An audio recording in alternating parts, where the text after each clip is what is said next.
Let's face it, we all practically live in our kitchens. It's the gathering place for friends and family and those midnight snacks and lots of clutter. Certified virtual organization professional and founder of Be Organized, Miss Nicole Gabai is here today with some ideas on organizing our kitchen. Thank you so much for joining us this morning, Nicole. Thank you. Thanks for having me. Yes, so first question, the counter. How can we keep that clean and clutter-free? So that's a great question because it's so easy to accumulate stuff in the kitchen. Usually it's the first place that we walk into when we get home. On a very simple level, I will suggest put a tray, a nice attractive tray on your counter and push it to one side. And that way you can at least put some papers, give some order to the things that are on your countertop. So that's one thing when you're dealing with everyday stuff. Now, when it comes to appliances, coffee makers, crock pots, we have so many different cooking gadgets nowadays that if you kept it all on your counters, it would look way too cluttered. So my suggestion is what I call the zones principle.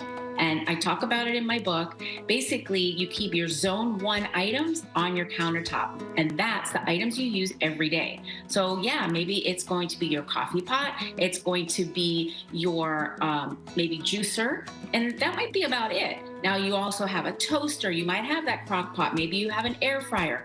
Those things can be stored somewhere else if you don't use them every day. So I would take that moment to basically decide what is on your countertop that you use in a not as frequent fashion, in which case it's a zone 2.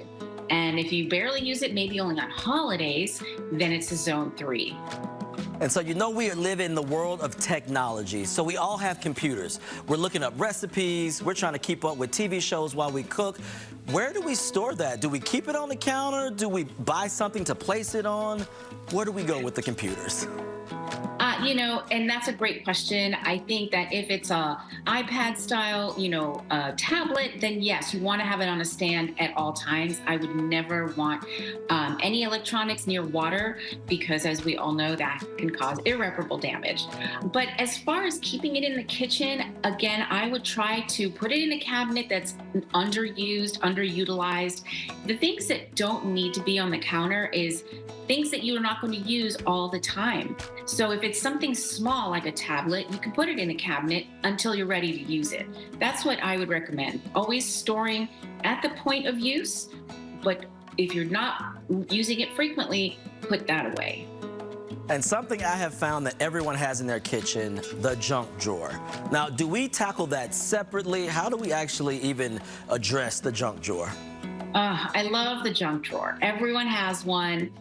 First things first, I always say to people, if you have a junk drawer, why do you have it? Why are you keeping junk? So the first thing I always recommend is go through that junk drawer. It can actually be a very important drawer with things you use all the time. So it can be a very accessible drawer. The key thing is putting drawer dividers in there and creating little sections for what you have in that drawer. The last thing you want to do is go in looking for a scissors and it's filled with crumbs or, old rubber bands. So there's basic things that we reach for in the kitchen. You want to have a scissors in there. You want to have some tape in there. You'd want to have maybe extra keys and some keychains and then some pens and a little bit of paper. Beyond that, you really want to ask yourself, how often am I using these other items? And put them where could be a zone 2, which is less frequently used items. But definitely a junk drawer can be your superpower if it's organized properly.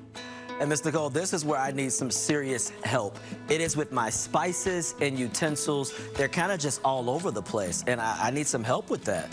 All right. So yeah, that's another a very interesting answer because it depends on the configuration of your kitchen, of course. If you have more drawers, then you can get gradiated little shelving that goes horizontally in your drawer to help you with the spices.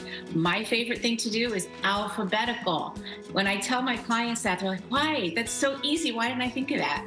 But that's, in my opinion, the easiest way to find your spices if they're in a drawer.